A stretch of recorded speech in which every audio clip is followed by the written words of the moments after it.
Welcome to iDream media. So జుట్టు రాలే సమస్య చాలా మందిని ఇబ్బంది పెడుతున్న సమస్య.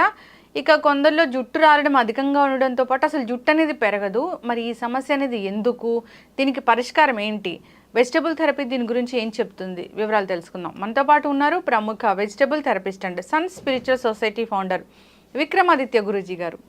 గురుగారు నమస్కారం అండి. సూర్యోస్మితలి. గురూజీ, మీ దగ్గరకు వచ్చే వాళ్ళలో ఈ కన్సల్టేషన్కి చాలామంది అడుగుతున్న ప్రశ్నే కదా ఇది, జుట్టు రాలిపోతుంది, జుట్టు పెరగట్లేదు, ఎందుకంటారు? జుట్టు అంటే ఇప్పుడు మనిషి యొక్క ఆహార్యంలో అందాన్ని వ్యక్తీకరింపజేసేది జుట్టే, కేశాలు. కేశ సంపద బాగున్న వాళ్ళు ఆత్మస్థైర్యంతో కూడా ఉంటారు.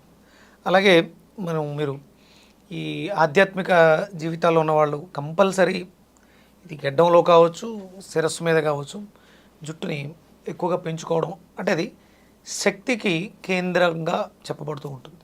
అలాగే మనం పరమేశ్వరుడిని చూసుకుంటే కూడా జటాజూటధారి అంటారు. ఇది అంటే ఒక స్టేజ్కి వెళ్ళిన తర్వాత విపరీతంగా పెరిగిపోతూ ఉంటుంది. ఇప్పుడు మీరు హిమాలయాల్లో ఉన్నవాళ్ళు కానీ లేకపోతే సన్యాసాశ్రమంలో ఉన్న వాళ్ళకి ఏం పోషకాలు తీసుకుంటారని జుట్టు అంత విరివిగా పెరిగిపోతూ ఉంటుంది. వాళ్ళకేం ఓడదే, అంటే వాళ్ళు జంక్ ఫుడ్ తింటారు కాబట్టి. అంటే ఇక్కడ మనం అర్థం చేసుకోవాల్సింది ఏంటంటే ఆహార విహార వ్యవహారాలు అనేవి మన జీవన విధానంలో మనల్ని ఎదిగేలాగా లేకపోతే పతనం అయిపోయేలాగా చేస్తున్నాయి. ఇక్కడ ఇప్పుడున్నటువంటి పరిస్థితులలో ప్రతి ఒక్కరికి ప్రధానమైనటువంటి సమస్య ఆర్థిక సమస్య. దీన్ని కూడా పక్కన పెట్టి జుట్టు మీదే కేంద్రీకృతం చేయబడుతూ ఉంటుంది. డబ్బులు సంపాదించడం అనేది ఇంపార్టెంట్, దానికన్నా జుట్టుకు ఎక్కువ ప్రాధాన్యం ఇస్తాం. బయటకు వెళ్ళి డబ్బు సంపాదించాలి, వాళ్ళకున్నటువంటి వెసులుబాటులో బిట్లు తయారు చేయించుకోవడం, విగ్స్ తయారు చేయించుకోవడం, హెయిర్ వీవింగ్. అంటే ఇప్పుడున్నటువంటి పరిస్థితులలో లగ్జరీలో మనం డబ్బులు ఖర్చు పెట్టే దాంట్లో జుట్టుకు ఎక్కువగా ఖర్చు పెట్టడం జరుగుతుంది. స్ట్రైట్నింగ్స్ అని, ఆయిల్స్ అని, రకరకాల థెరపీస్కి, కాస్మెటిక్స్ థెరపీస్లో జుట్టు మీద విపరీతంగా ఎక్కువ ఖర్చు పెడుతున్నారు. అది అంటే ఇక్కడ బోత్ ఆడ మగ ఇద్దరు కూడా. ఇక మన ఫేషియల్స్ ఇలాంటివేమో ఆడవాళ్ళలో ఎక్కువ, కానీ జుట్టు మీద ఇద్దరికి కలిపి అధికంగా ఎక్కువ పెడుతున్నారు. పూర్వం అసలు మనకి ఎన్ని బ్యూటీ పార్లర్స్ కానీ హెయిర్ మీద ఇంత ఇది కానీ పెద్దగా ఉండేది కాదు. అది ఉండేది, దాన్ని సంరక్షించుకోవడం ఎలాగా అంటే తలపాగా జుట్టుకోవటం, క్యాప్ పెట్టడం, ఏదైనా క్లాత్ కట్టుకోవటం, రక్షణ కొంతవరకు అంటే అధికంగా వేడి తగలకుండా ఉండడం కోసం రక్షించుకునేవారు. అంతకు మించి ఎక్కువగా శ్రద్ధ ఏముండేది కాదు. మీరు చిన్నప్పుడు చూడండి, పిల్లలు జుట్టు గ్రోత్ బాగుంటుంది, వాళ్ళు కంపల్సరీ మంచి కొబ్బరి నూనె ప్రతిరోజు పెట్టడం. ఇప్పుడు ఈ రోజుల్లో అసలు పిల్లలకి కొబ్బరి నూనె పెడుతున్నారు తలకి. ఒక ఏజ్ వచ్చిన తర్వాత, ఇప్పుడు 30-40 వచ్చిన తర్వాత జుట్టు ఊడిపోతుంది, దానికి పరిష్కారం ఏంటి? 30-40 దాకా కూడా అక్కర్లేదు, 16-20కి మొదలైపోతుంది. అంటే మరి చిన్నప్పటి నుంచి దానికి ఇవ్వాల్సినటువంటి పోషకాలు కేవలం లోపలికి ఇవ్వడంతో పాటు పైకి కూడా రక్షణగా ఇవ్వాల్సినవి ఎవరిస్తున్నాం, ఎంతమంది ఇస్తున్నాం? అసలు తలకు నూనె రాసిన వాళ్ళు ఎంతమంది ఉన్నారు? తలకు నూనె రాస్తే జుట్టు ఊడిపోద్ది అని చెప్తూ ఉంటారు జనరల్గా. అంటే జిడ్డు వల్ల జుట్టు రాలిపోతుంది అని చెప్తారు. అసలు మరి తలకి జుట్టుకు నూనె రాయాలి అనే సాంప్రదాయం ఎక్కడ మొదలైందమ్మా? ఎప్పుడు మొదలైంది ఇది? పూర్వకాలంలో ఎప్పుడో ఉంది అది. అంటే ప్రధానంగా కొబ్బరికాయలు వాడకం మొదలుపెట్టారు, ఎక్కడో స్టార్ట్ అయింది. తర్వాత దాని నుంచి నూనె తీయటం అనే ప్రక్రియ మొదలుపెట్టాం అభివృద్ధి పదంలో. దాన్ని ఎన్ని రకాలుగా వాడుకోగలం. కేరళ అంతా కూడా వంటల్లో కూడా కొబ్బరి నూనె వాడుతూ ఉంటారు. అలా మీరు వాళ్ళ జుట్టులు చూస్తే చాలా బారుగా పెరిగి ఉంటాయి, నల్లగా ఉంటాయి. అంటే అక్కడ ప్రధానమైనటువంటి వనరు కొబ్బరే కదా. మరి వాళ్ళకి అసలు జుట్టులు ఉండకూడదు కదా. మరి నూనె రాస్తే జుట్టు ఊడిపోద్ది అనుకుంటే, ఇది కేవలం ఏదో పైకి రాస్తే ఒకటే కాదు, మనం ఇంటర్నల్గా కూడా తీసుకోవాల్సినటువంటి ఆవశ్యకత ఎంత. దానికి అంటే జుట్టు పెరుగుదలకి కావాల్సింది B complex, B complex family. Iron బాగుండాలి, రక్తం బాగుండాలి అంట. ఆ రక్తం ప్రొడ్యూస్ అవ్వడానికి కావాల్సినటువంటి కాల్షియం కొబ్బరిలో విరివిగా ఉంటుంది. కొబ్బరిని బాగా విరివిగా తీసుకోవాలి. అలాగే కొబ్బరి నూనెని అప్లై చేయటం అనేది అంటే మన కార్లు, ఈ వాహనాలు వాడినప్పుడు ఇంజన్కి కూలెంట్గా వాడుతూ ఉంటాం. అలాగే తలలో విపరీతమైనటువంటి వర్క్ జరుగుతుంటుంది. మీరు శారీరకంగా శ్రమ ఎంత చేసినా మానసికంగా మెదడులో జరిగేటువంటి ప్రక్రియ చాలా ఎక్కువగా ఉంటుంది. కాసేపు ఈ శరీరానికన్నా విశ్రాంతి ఉంటుందేమో కానీ మెదడులో మిషనరీకి విశ్రాంతి అనేది ఉండదు.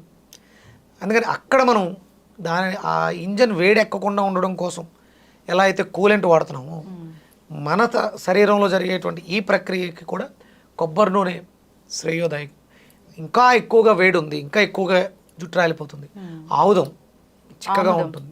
ఆముదం కొంచెం గోరువెచ్చగా చేసుకుని దాన్ని మనం తలకి అప్లై చేయటం, ఒక 4-5 గంటల తర్వాత దాన్ని వాష్ చేసుకోవడం, ఇలా రెగ్యులర్గా చేస్తూ ఉండాలి. అలాగే మనకున్నటువంటి ప్రధాన వనరుల్లో ఈ మధ్యకాలంలో ఉల్లిపాయ రసం రాయటం అనేది కూడా ఎక్కువగా, అసలు ఆనియన్ సీడ్ ఆయిల్ అంటారు, అది జుట్టుకే అంటే ఏమి లేదు దాంట్లో, అది క్షార పదార్థం. మన జుట్టు రాలిపోతుందంటే ఆమ్లాలు ఎక్కువ అవడం వల్ల కూడా జుట్టు రాలిపోతుంది. చుండ్రు ఇలాంటి వాటికి ఉల్లిపాయ మంచి సమాధానం చెప్తుంది. ఆ ఉల్లిపాయని దంచి ఆ రసాన్ని పిండి తలకి అప్లై చేసి, నిమ్మకాయతో కలిపి తలకి అప్లై చేసి వాష్ చేసుకోవడం. అలాగే మనం ఆయిల్స్ కూడా తయారు చేస్తున్నారు ఉల్లిపాయ తోటి.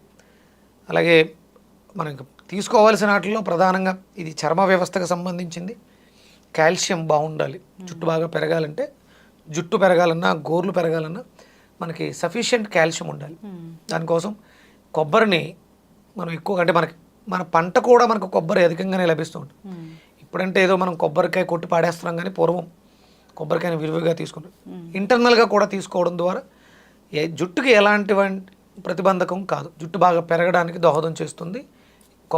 కొబ్బరిని చట్నీలో వాడుకోవచ్చు. ఎండు కొబ్బరిని మనం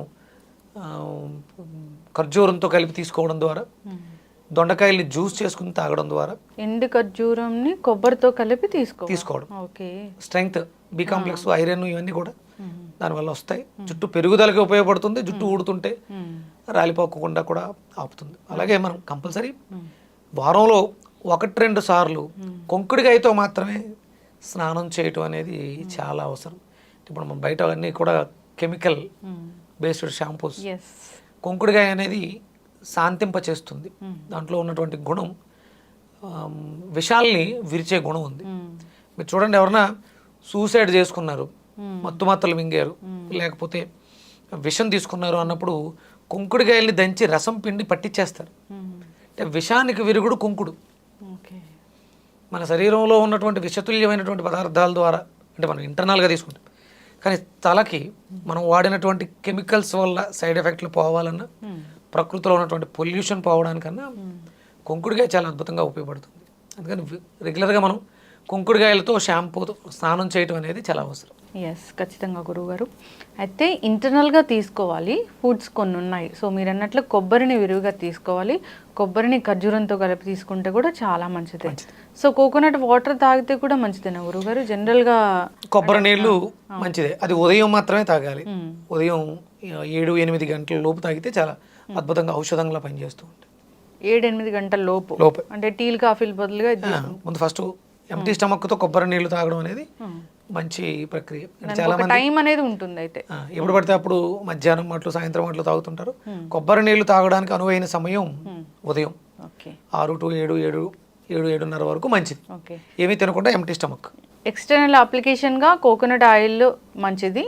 సో అండ్ మీరు అన్నట్లుగా ఆనియన్ జ్యూస్ అనేది చాలా చాలా ఫేమస్ అయిపోయింది అసలు. ఖచ్చితంగా బాగా పనిచేస్తుంది అని కూడా. సో ఇలా అప్లికేషన్స్ అనేవి వాడుతూ ఉండాలని కోరుకుందాం గురుగారు. జనరల్గా జుట్టు రాలే సమస్య ఎవరికి లేదు చెప్పండి, అందరికీ జుట్టు రాలే సమస్య ఉంది. దానికోసం ఎన్ని రకాల ట్రీట్మెంట్స్ తీసుకుంటున్నారో చెప్పలేము. రకరకాల ట్రీట్మెంట్స్ అనేవి వస్తూ ఉన్నాయి దీనికోసం. నేను కూడా రీసెంట్గా కొన్ని చూశాను ప్రక్రియలు, బాగున్నాయి. జుట్టు పెరగడానికి కానీ ఎక్స్టర్నల్ అప్లికేషన్లో మనం జుట్టుని ఎలా పెంచుకోవచ్చు, అంటే మనకి ఐరన్ మీద ఆధారపడి ఉంది, దాన్ని ఎలా ఇంప్రూవ్ చేసుకోవాలనే దాని మీద రీసెర్చ్ చేస్తూనే ఉన్నాయి ఎప్పటికప్పుడు. కొత్త కొత్త ప్రక్రియలు, జనాలంటే ఒక్కొక్కళ్ళ శరీరతత్వం ఒక్కొక్కలా ఉంటుంది, దానికి తగ్గట్టుగా పదార్థాలను ప్రిపేర్ చేసుకుని కూడా వాడుకోవచ్చు. ఖచ్చితంగా గురూజీ చాలా చక్కగా చెప్పారండి. జుట్టు రాలే సమస్య అందరినీ ఇబ్బంది పెట్టేదే. సో ఇంటర్నల్గా పోషకాలు తీసుకోవాలి, అంతేకాదు ఎక్స్టర్నల్ అప్లికేషన్ కూడా చాలా ఎలాంటి కెమికల్ బేస్డ్ లేకుండా ఉండాలి. అలా ఉంటే కనుక జుట్టు రాలే సమస్యని అరికట్టవచ్చు. చక్కటి ఇన్ఫర్మేషన్ అండి, ధన్యవాదాలు.